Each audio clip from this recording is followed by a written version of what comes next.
The wheat stalks bent under the weight of twin suns, their golden heads swaying in the dry wind that swept across Redstone's eastern fields. Walter Hayes pulled his hat lower over his eyes and wiped the sweat from his forehead with a dusty sleeve. The irrigation system had broken down again during the night, and he needed to check the damage before the afternoon heat made work impossible. He grabbed his toolbox from the back of his battered truck and started walking along the fence line. The red soil crunched under his boots with each step. This planet had earned its name honestly. Everything here wore shades of rust and clay, from the ground beneath his feet to the distant hills that marked the edge of his property. Walter had been farming this land for 3 years now. It was hard work, lonely work, but it was his. Back on Earth, people had looked at him like he was crazy for choosing frontier agriculture over comfortable city life. But Walter never fit well in crowds. He preferred the company of growing things and open sky. Something caught his eye near the eastern boundary. Dark marks scored the earth in long, gouging lines. Walter stopped walking and stared. Those were not animal tracks. The pattern was too deliberate, too violent. Something had crashed there. His hand moved instinctively to the plasma cutter on his belt. Not much of a weapon, but it was all he carried.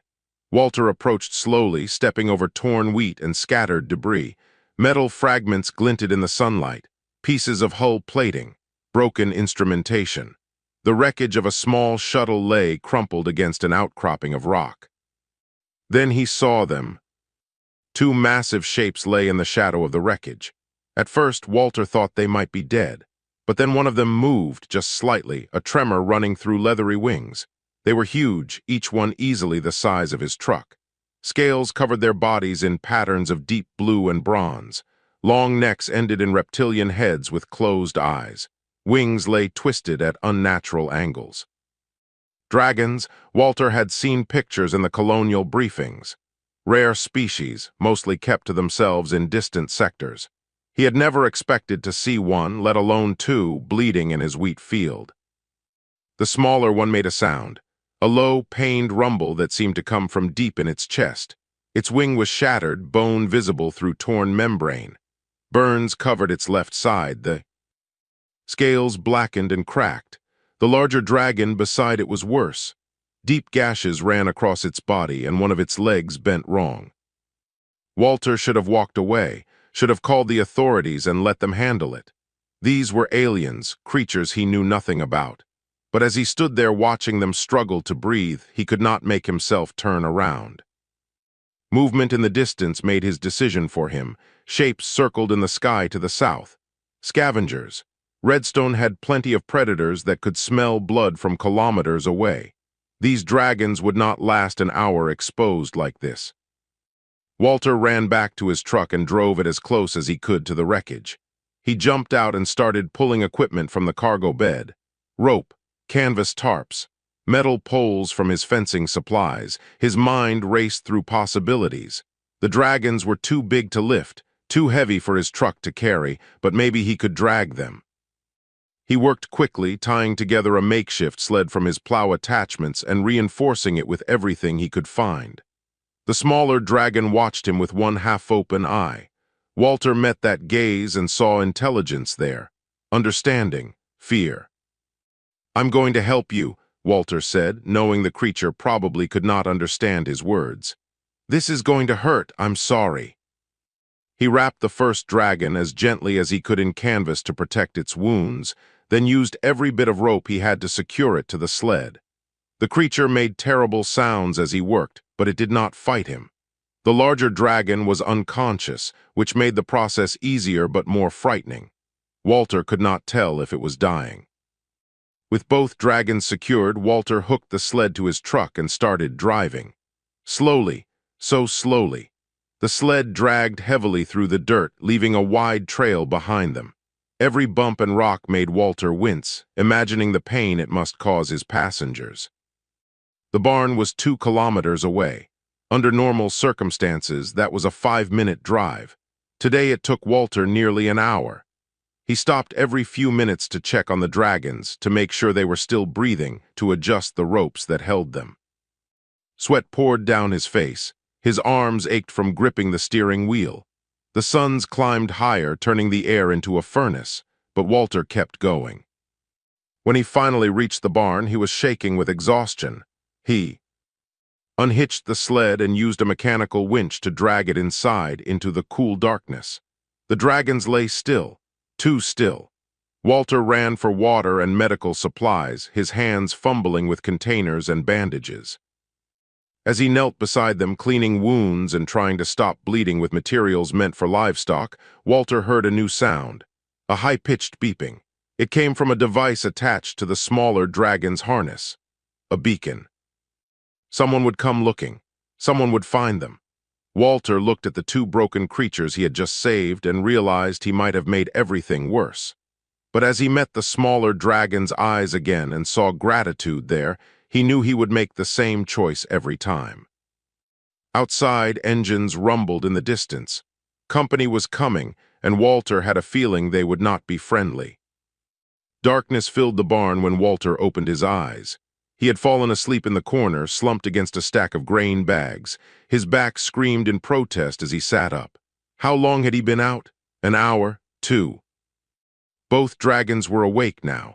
The smaller one had its head raised, watching him with eyes that reflected the dim light from the single overhead lamp. The larger dragon remained on its side, but its breathing was stronger than before. That was good. That meant it might survive. Walter stood slowly, keeping his movements calm and predictable. He had worked with enough injured animals to know that sudden motions led to panic. The smaller dragon tracked him as he walked to the water trough. Its neck tensed, muscles bunched under scales. "Easy," Walter said softly. "Just water, you need water." He filled a bucket and carried it toward them. The dragon made a clicking sound in its throat, not aggressive, more like a warning or a question. Walter set the bucket down within reach and backed away.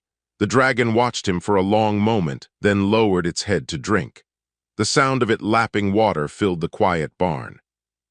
While it drank, Walter examined his medical work from earlier.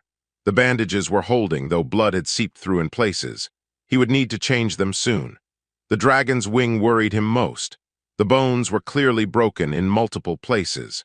Without proper medical equipment, Walter had done his best with splints made from wooden boards and tape. It looked crude and probably painful. The larger dragon stirred. Its eyes opened slowly, confused and unfocused. It tried to lift its head and failed. A deep groan rumbled from its chest. The smaller dragon responded immediately with a series of clicks and low chirps. They were talking to each other. Walter grabbed a second bucket of water and approached the larger dragon. This one was more heavily built, with scars that suggested it had lived a long and difficult life. Its scales were darker, almost black in the dim light. When Walter knelt beside it, those ancient eyes fixed on him with such intensity that he almost backed away. But he did not. He held the bucket steady and waited. The dragon studied him for what felt like an eternity. Then slowly it dipped its head and drank. Over the next few hours, Walter established a routine. Water first. Then food, though he had no idea what dragons ate. He offered them dried meat from his freezer and synthetic protein bars. The smaller dragon ate cautiously. The larger one refused everything. Communication was the biggest challenge. Walter tried words, but the dragons responded with sounds he could not interpret. Clicking, chirping, deep rumbles that vibrated through the floor. He tried hand gestures. The smaller dragon seemed to understand some of them. When Walter pointed to himself and said, "Walter," then pointed to the dragon with a questioning look, it made a complex series of sounds that might have been a name. Walter tried to repeat it and failed miserably. The dragon made a sound that could have been amusement. It tapped its chest with one clawed hand and made a simpler sound. "Rinna," close enough for Walter's human tongue. The larger dragon was Corva's. Walter learned this when Rinna managed to activate a damaged device on their harnesses. A holographic display flickered to life, showing images and symbols Walter did not recognize. But there were pictures. Rinna pointed to an image of 2 dragons and repeated their names until Walter understood.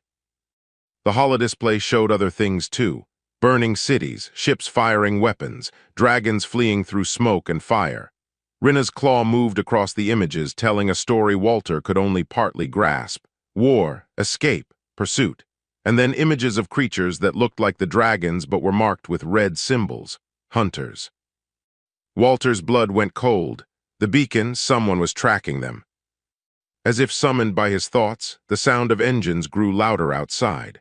Walter killed the light and moved to the barn door, peering through a crack in the wood. 3 ships descended from the sky, landing in his field. They were small craft, sleek and armed, not military, not official. These were the kind of ships that belonged to people who made money from things the law frowned upon. Figures emerged from the ships. 6 of them, all armed, all wearing armor that suggested they expected trouble. They spread out and began scanning the area with handheld devices, looking for their prize. Walter's mind raced. The barn was not hidden. They would search it eventually. But maybe he could buy time. He pulled on his jacket and walked out to meet them before they reached the door. "Can I help you, gentlemen?" Walter called out, making his voice casual and unconcerned. The leader turned, a tall alien with gray skin and too many eyes. "This your farm, human?" "It is, Walter Hayes. Is there a problem?" "We're tracking some cargo that crashed in this sector. 2 dragons, valuable cargo. You seen anything?" Walter shook his head. "Saw a ship go down this morning way past the eastern hills. Figured it was smugglers. I stay out of that business." The leader studied him. "You mind if we look around?" "I mind," Walter said calmly. "This is private property. You got official authority to be here." "We don't need authority." "Then I'm going to have to ask you to leave. I got work to do." The standoff lasted seconds that felt like hours. The other hunters had their hands on their weapons. Walter kept his hands visible and his expression neutral, even though his heart hammered in his chest. Behind him, the barn was silent. He prayed the dragons understood the need to stay quiet. Finally, the leader gestured to his crew. "Check the eastern sector. They couldn't have gone far with those injuries." The ships lifted off, heading in the direction Walter had indicated. He stood in his field and watched them go, knowing he had maybe bought a few hours, maybe less. When he returned to the barn, both dragons were watching him. Rinna's eyes held understanding. Corva's made a sound that needed no translation: gratitude. Walter knelt between them and started checking their bandages. "We need a better plan," he said quietly, "because they're coming back." 3 weeks passed like a strange dream. Walter's life transformed into something he never could have imagined. His days started before dawn and ended long after dark. Half his time went to maintaining the farm. The other half belonged to his unexpected guests. Rinna healed faster than Corva's. The younger dragon could sit up now, though flying remained impossible with that shattered wing. Walter had reinforced the splints twice already, using materials he ordered under the pretense of repairing farm equipment. Every night he worried that the bone was setting wrong, that Rinna would never fly again because of his amateur medicine. But Rinna did not seem worried. The dragon spent hours watching an old tablet Walter had provided, loaded with human language programs meant for colonist children. At first, Walter thought it was a long shot, but Rinna proved remarkably intelligent. Within days, the dragon was forming basic words. Within 2 weeks, simple sentences. "Water, please," Rinna would say, or "Thank you, Walter." Corvus remained silent but understood more than he let on. The older dragon's wounds were healing, but slowly. Walter suspected some internal damage he could not treat. Corvus spent most of his time resting, but his eyes tracked everything. Learning, evaluating, judging. On the 22nd day, Rinna surprised Walter by speaking an entire paragraph. "We are scholars, not warriors. The war came to our world uninvited. We fled because we wished to live, not because we feared death. Does that make us cowards in your culture?" Walter stopped cleaning equipment and looked at the dragon. "No, it makes you smart. Only fools confuse running from a lost fight with cowardice." Rinna's head tilted. "Your species fought many wars according to your historical files. You understand conflict." "Too well," Walter admitted. "That's why I came here, to get away from all that." "Yet you helped us. You placed yourself between us and hunters. You risked everything for strangers." Walter shrugged. "You were hurt, couldn't just leave you there." "Most would have," Rina gestured to Corvus. "He was a teacher, philosophy and ancient history. I studied engineering. We know what the galaxy thinks of dragons. We have seen the way species react to our appearance. Fear, disgust. Even those who claim tolerance keep their distance. People fear what they don't understand." "And humans, what do you fear?" Walter thought about that. "Lots of things, losing the farm, another bad harvest, being alone." He paused. "Used to fear being seen as something I wasn't. Earth is classified as a death. World, other species look at humans and see predators, dangerous, aggressive. I got tired of being judged before anyone bothered to know me." Rina made a sound like a sigh. "Then we are not so different." A mechanical rumble interrupted the moment. Walter's tablet was beeping. Proximity alert. Someone was approaching the property. Walter moved to the window and swore under his breath. A truck was coming up the access road. He recognized it immediately. Griff, his nearest neighbor, lived 15 kilometers south. They were not exactly friends, but they helped each other when needed. Griff had been asking to borrow some equipment for weeks. Walter had been avoiding him. "Stay quiet," Walter told the dragons, "and stay out of sight." He met Griff outside, trying to position himself between his neighbor and the barn. Griff was a Tellarian, short and stocky with gray-green skin and 4 arms. He owned a smaller farm focused on root vegetables that seemed to thrive in Redstone's harsh soil. "Walter finally caught you home." Griff hopped out of his truck, all 4 arms waving in greeting. "Been trying to reach you for days, your comm broken."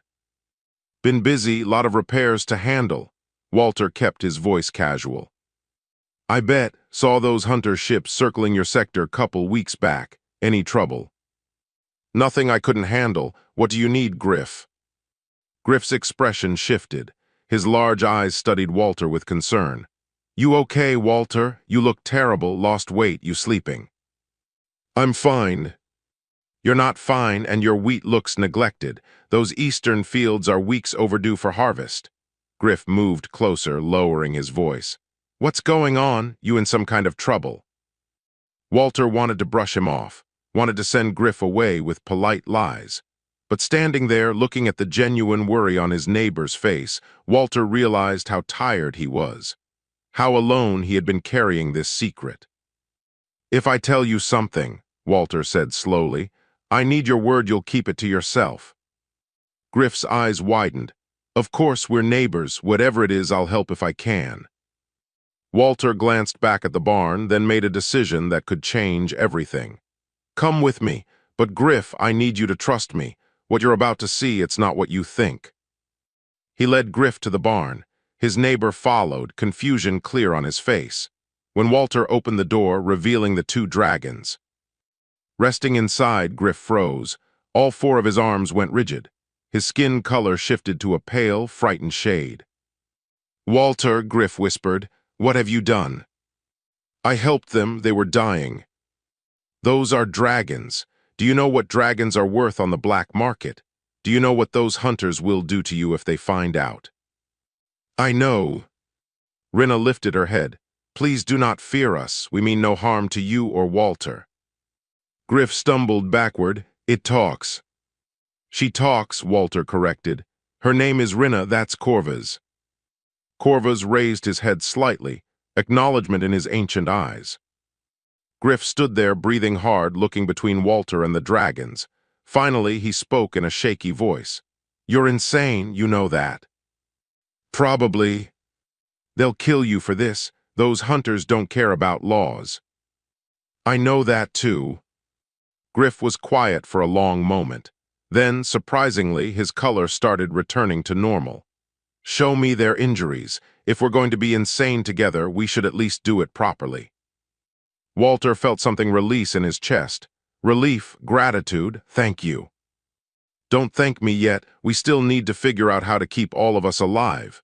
Griff approached Rina cautiously. "Can you tell me what happened to your wing?" As Rina began explaining, Walter realized they had just crossed a line. The secret was no longer his alone to carry. For better or worse, they were in this together now. 2 months transformed Walter's farm into something that looked almost normal from the outside. The wheat grew tall and golden. Equipment ran smoothly. Harvest proceeded on schedule, but inside the barn, an impossible friendship was taking root. Corvus could walk now. Not far and not without pain showing in his movements, but each day brought improvement. The old dragon spent mornings in the barn, but afternoons found him sitting in the shade of the equipment shed, watching Walter work the fields. Rinna's wing had healed enough that she could extend it fully. The membrane had regrown over the worst of the tears. Walter had removed the splints last week, holding his breath as Rinna carefully tested the limb. It was not perfect. There was a slight droop that would never fully correct, but Rinna could move it, and that was more than Walter had dared hope for. "Try this," Corvus called out one afternoon, his words now clear and deliberate. The older dragon had been practicing human speech for weeks. He approached Walter's broken harvester and studied it with the same intensity he probably once gave to ancient texts. "The power coupling is misaligned. Here." Corvus reached out with careful claws and made an adjustment Walter had been attempting for 3 days. The harvester hummed to life. Walter stared. "How did you know how to do that?" "Engineering principles are universal. The application changes, but the fundamentals remain constant." Corvus made another adjustment. "Your equipment is well maintained, but old. Many parts are compensating for failures in other systems." Over the next week, Corvus worked through every piece of machinery on the farm. Each one ran better than it had in years. Walter found himself harvesting twice as fast, with half the breakdowns. Rinna, meanwhile, had taken to following Walter through the fields. The young dragon would walk beside him, asking endless questions about agriculture. Why plant in rows? How did irrigation work? What made soil fertile? Walter found himself explaining concepts he had never put into words before. "It's about patience," Walter said one evening as they watched the sunset paint the sky in shades of orange and red. "Seeds don't grow on your schedule. You plant them, care for them, and trust that nature will do its part. Some years are good, some are terrible, but you keep planting because that's what growing things requires." Rinna absorbed this quietly. On our world we had gardens, not farms. We grew food, but it was considered an art form as much as a necessity. Each plant was placed with intention. Every garden told a story. "What story would this farm tell?" "Perseverance," Rinna said immediately. "And hope that something beautiful can grow in a harsh place if someone cares for it properly." The comment stayed with Walter long after Rinna returned to the barn. But peace could not last forever. The hunters returned with better equipment. Walter spotted their ships circling at high altitude, using advanced scanners that could probably detect life signs through buildings. He watched them from his porch, coffee growing cold in his hand. Griff arrived an hour later with news. "They've set up a base camp, 5 kilometers north of your property. They're not leaving this time." "How long before they search here?" "Days, maybe less." Griff's forearms gestured helplessly. "We need to move them, Walter. Get them." "Off-world." "Rinna can't fly yet. Corvus is still healing. Moving them now could kill them." "Staying here definitely will." Walter knew Griff was right. That night he sat down with both dragons and laid out their options. They could try to sneak them onto a transport ship. They could contact the authorities and hope for asylum. They could run and hide in the wilderness. None of the options were good. "There is another way," Corvus said quietly. "We surrender ourselves. You tell the hunters where we are, collect whatever reward they offer. At least then you would be safe." "No," Walter's voice was flat. "That's not happening." "Walter, we cannot ask you to sacrifice everything for us." "You're not asking, I'm choosing." Walter met Corvus's eyes. "Your family now, I don't abandon family." Rinna made a sound that was almost a sob. "In our culture, there is a word, kareth. It means the bond between those who choose each other, who commit to stand together regardless of blood or species. It is the highest form of kinship." "Then that's what we are," Walter said simply. Kareth. The next morning brought a close call that nearly ended everything. A hunter ship descended without warning, landing in the North Field. Walter barely had time to hide the dragons in the underground storm shelter before armed figures approached the house. The search was thorough. They went through everything. Walter stood in his kitchen, hands visible, while strangers ransacked his home. They found nothing because there was nothing to find on the surface. But when one hunter approached the storm shelter door, Walter's heart stopped. "Check down there," the leader ordered. Walter spoke up. "That's just storage, canned goods and emergency supplies." "We'll see." The hunter pulled open the door, darkness below, silence. Walter held his breath. Then from the fields, an explosion. Everyone turned. One of the parked hunter ships had just erupted in flames. Griff had set off charges near the fuel tanks, creating a diversion at exactly the right moment. The hunters ran for their remaining ships. In the chaos, no one noticed Walter close the storm shelter door. When they were gone, he opened it again. Rinna and Corvus sat in the darkness below, absolutely silent. They had understood without words that any sound would mean death. That night, Griff joined them in the barn. His face was grim. "This can't continue there. Going to find them eventually." "I know. I made some calls, contacted a smuggler I know. He can get us transport off-world, but it's going to cost everything you have. The farm, your savings, all of it." Walter looked at Rinna and Corvus, at these two beings who had somehow become the most important thing in his life. "Set it up." "Walter," Rinna began. "No arguments. We're getting you somewhere safe, whatever it takes." But before Griff could make arrangements, everything changed. A new ship appeared in Redstone's orbit. Not hunters, not smugglers. This one transmitted official galactic coalition codes. Someone had reported the situation to the authorities. Walter's time had just run out. The coalition ship landed at dawn, flanked by 2 escort fighters. Walter stood in his doorway and watched uniformed officers deploy across his property with military precision. There was no point in running, nowhere to go even if he tried. The officer in charge was human. That surprised Walter. She was tall, with short dark hair and eyes that had seen too much. Her uniform marked her as Commander Lena Rodriguez, Coalition Border Security. "Walter Hayes," her voice was professional but not unkind. "That's me. I'm here about the dragons. We have verified reports that you're harboring 2 fugitives from the Kestrin sector. Refugee status has not been granted to these individuals, which makes your actions illegal under coalition law." Walter kept his hands visible and his voice calm. "They were dying. I helped them. Is that a crime?" "Harboring unregistered aliens is, yes, especially when those aliens are wanted by multiple parties." Lena pulled up a data pad. "The bounty on these 2 is substantial. You know, people are looking for them, people who don't follow laws or worry about collateral damage." "So what happens now?" "You surrender the dragons to my custody. They'll be processed and held pending investigation. You'll be charged with violating immigration protocols. Given the circumstances, you're probably looking at fines and probation. Could be worse." "And the dragons?" "That depends on a lot of things." Lena's expression softened slightly. "Look, I'm not the enemy here, but I have orders. Show me where they are." Walter had no choice. He led Lena to the barn. Her security team followed, weapons ready. When she saw Rinna and Corvus, her eyes widened slightly. Surprise or recognition, Walter could not tell. Corvus rose to his full height, which was impressive even with his injuries. "We will surrender peacefully. This human has done nothing wrong. Release him and we will go without resistance."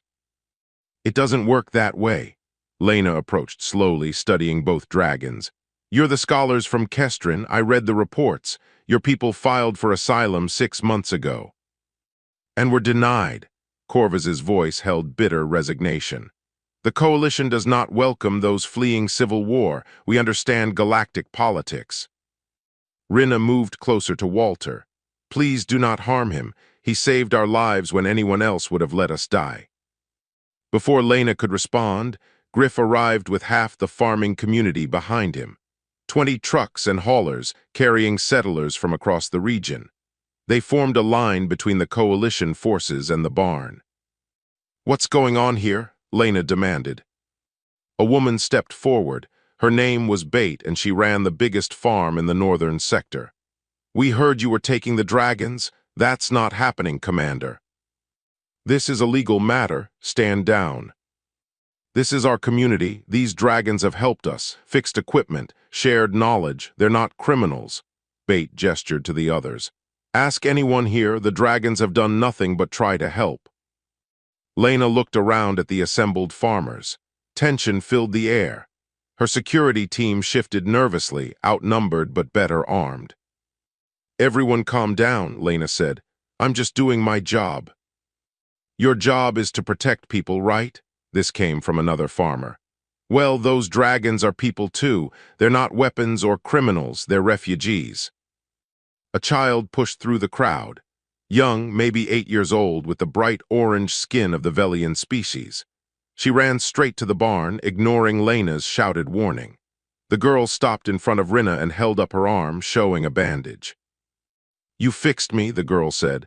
"When I fell and got hurt real bad, you made the pain stop." Walter remembered that day, a farming accident 2 weeks ago. The girl's arm had been crushed by machinery. Her parents were panicking. Rinna had moved faster than Walter thought possible, placing her claws on the injury. Whatever the dragon did, the girl stopped screaming. By the time medical help arrived, the worst damage had healed. Lena stared at the child. "The dragons have medical abilities." "Rinna does," Walter said. "She can accelerate healing in others. She saved that girl's life." Lena's expression changed. She pulled out her datapad and started scrolling through information, her fingers moving quickly. "This changes things. Medical capabilities beyond galactic standard, if they're willing to share that knowledge." She looked at Corvus. "There are laws, protections for beings with unique abilities that could benefit the Coalition."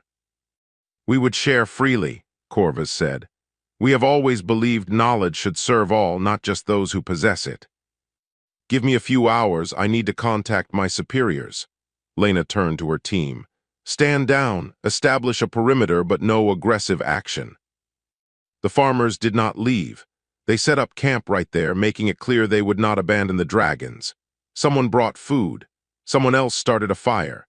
It became a strange gathering, farmers and coalition forces watching each other warily while children played nearby.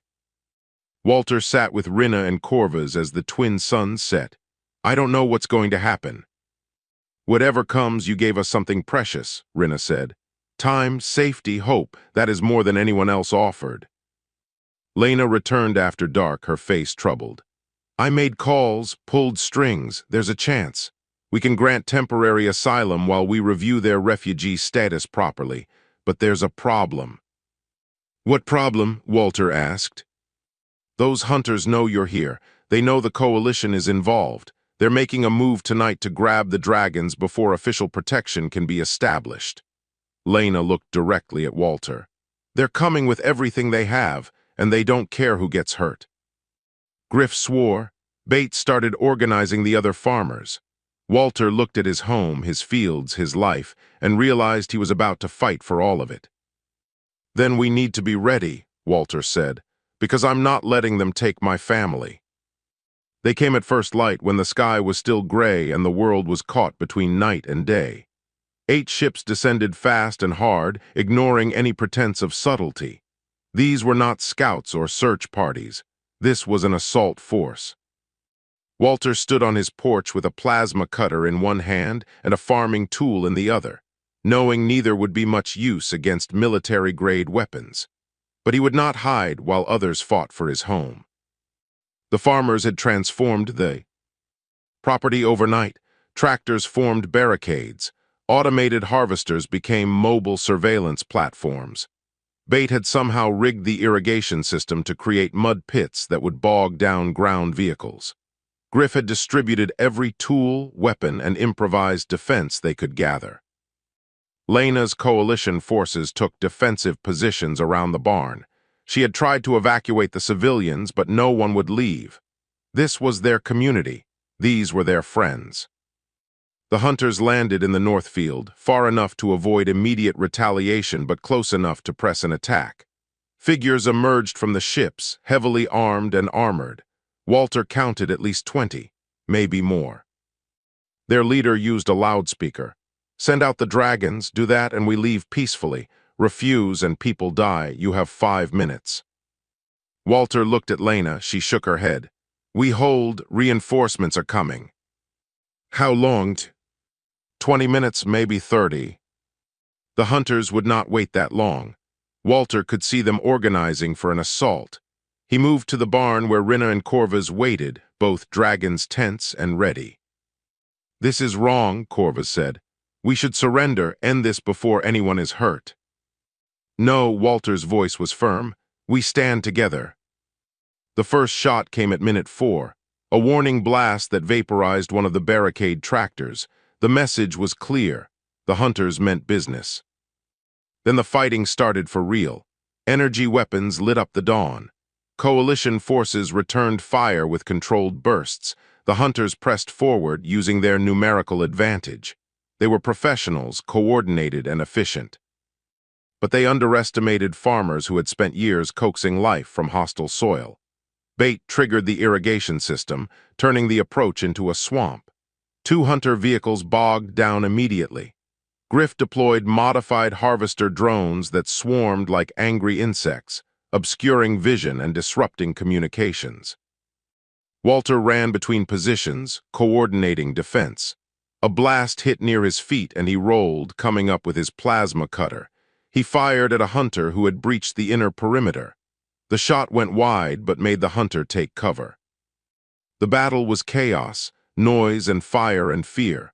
Walter saw Lena go down, hit in the shoulder. He dragged her to cover while coalition medics worked. She was cursing, trying to get back to the fight despite her injury. Then, everything changed. A hunter broke through, moving fast and targeting the barn with an explosive charge. Walter ran to intercept but knew he would not make it in time. The charge would breach the wall. The dragons would be exposed. Corvus emerged from the barn like ancient fury. The old dragon moved faster than Walter had seen since the crash. He put himself between the hunter and the explosive, his body a shield. The blast caught him full force. "No," Rinna's scream cut through the battle noise. Walter reached Corvus as the dragon fell. Blood covered the ancient scales, too much blood. The wounds were catastrophic. Walter pressed his hands against the worst of them, trying to stop the bleeding, knowing it was futile. Corvus's eyes found his. "Kareth," the dragon whispered, "family." Rinna was there, her claws glowing with that strange healing light. She pressed them against Corvus's wounds, pouring everything she had into saving him. But some injuries went too deep. The hunters pressed their advantage, seeing the dragons exposed. They moved in for the capture. That was when the coalition reinforcements arrived. 3 heavy cruisers dropped from orbit, flooding the farm with support troops. The hunters suddenly found themselves surrounded and outgunned. Their ships tried to lift off. 2 made it. 6 did not. The battle ended as suddenly as it began. Silence fell over the farm, broken only by the sound of people breathing, counting themselves alive. Walter stayed with Corvus while Rinna worked. Minutes passed. Then the old dragon's eyes opened. The healing light had done its work. Slowly, impossibly, Corvus sat up. "That hurt," Corvus said, which made Walter laugh and cry at the same time. The aftermath took days to sort through. The captured hunters faced serious charges. Lena's superiors, impressed by the community response, and the dragons demonstrated value, fast-tracked refugee status for Corvus and Rinna. More than that, they granted asylum to any other dragon seeking sanctuary. The story spread across galactic networks.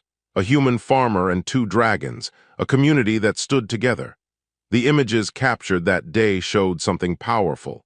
Different species working side by side, defending each other. 6 months later, Walter's farm looked different, expanded. 3 more dragons had arrived, refugees who had heard about the sanctuary on Redstone. The barn had been rebuilt bigger. fields. That once struggled now thrived with techniques that blended human agriculture and dragon wisdom. Rinna's wing had healed enough for short flights. She spent her mornings in the sky, testing her limits, growing stronger each day. Corvus worked with human engineers, sharing knowledge freely. His teaching days had returned, but now his students were both dragon and human. Walter still woke before dawn, still checked his fields and maintained his equipment. But now Rinna often walked beside him, discussing philosophy and farming with equal enthusiasm. Corvus would be waiting with repairs and improvements, making Walter's work easier. The authorities had offered Walter compensation for his troubles. He had refused. What he gained was worth more than money. On harvest day, as twin suns painted the sky in gold and red, Walter stood in his field surrounded by family. Not the family he was born into, but the one he chose. Human and dragon working together, building something new. A small child, one of the new dragon hatchlings, tumbled through the wheat stalks, chasing butterflies. Her mother watched nearby while helping load harvested grain. Laughter filled the air, a sound that belonged to no single species. Walter caught Rinna's eye. She smiled in the way dragons smile, with warmth in her ancient eyes. "Thank you," she said simply.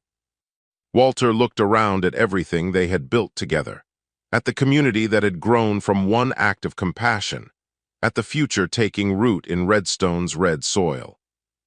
"Thank you," he replied, "for reminding me that home is not where you are from, it's who stands beside you." As the harvest continued and the day faded toward evening, three figures walked together toward the farmhouse. One human, two dragons, family in every way that mattered. And above them, more ships descended from orbit, more refugees seeking sanctuary, more family coming home.